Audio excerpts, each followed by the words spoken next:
Informasi lainnya, keterlibatan oknum TNI dalam pembunuhan Kepala Kantor Bank Plat Merah Cabang Pembantu Cempaka Putih, Muhammad Ilham Pradipta, mulai terkuak.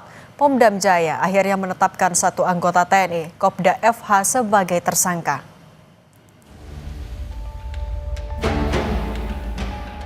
Seorang anggota yang dinilai sangat-sangat krusial dan sangat membahayakan.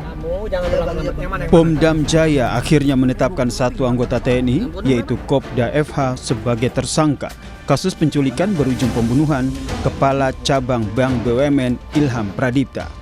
Tersangka FH langsung ditahan untuk menjalani pemeriksaan. Dari hasil pemeriksaan sementara, FH berperan sebagai perantara yang bertugas mencari orang guna menjemput paksa korban. Komandan Polisi Militer Kodam Jaya Kolonel CPM Doni Agus Priyanto menyampaikan, oknum yang terlibat adalah Kopral 2 FH. Dari hasil pemeriksaan sementara, FH berperan sebagai perantara yang bertugas mencari orang guna menjemput paksa korban. Saat ini pemeriksaan berlangsung untuk mendalami peran Kopda FH. Kopda FH sudah berstatus tersangka dan sudah ditahan. Mengenai kemungkinan anggota TNI lain yang terlibat, masih didalami. Kriminolog Universitas Indonesia Hanifah Hasna menilai tidak hanya sebagai perantara, namun oknum TNI yang terlibat memiliki peran krusial dalam kasus pembunuhan ini. Peran fungsional gitu ya. Peran fungsional itu karena kita yang sama-sama tahu, yang sudah diberitakan bahwa oknum ini sebagai perantara di antara otak dan eksekutor.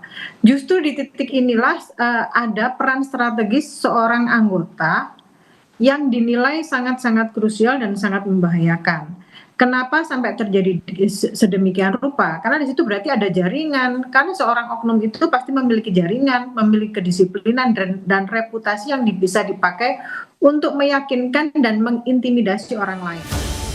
Sebelumnya, keterlibatan oknum aparat pertama kali disampaikan oleh Adrianus Agal, kuasa hukum salah satu penculik. Oknum F ini, dia bilang, Eras, pekerjaannya nanti kamu untuk menjemput paksa seseorang. Nanti setelah kalian jemput paksa, kamilah yang akan mengantarkan yang dijemput paksa itu ke alamat di Bogor. Pada saat mereka telah melakukan jemput paksa itu, kalau tidak salah, itu 45 juta rupiah. Itu yang sebelumnya dijanjikan lebih, tapi ternyata dipotong oleh oknum F ini. Kopda FH yang berstatus tersangka sudah ditahan dan telah menjalani pemeriksaan. Sementara itu, polisi juga sudah menetapkan 15 tersangka dari kasus pembunuhan berencana terhadap Kacap Bank BUMN Muhammad Ilham Pradipta. Tim Liputan, Kompas TV.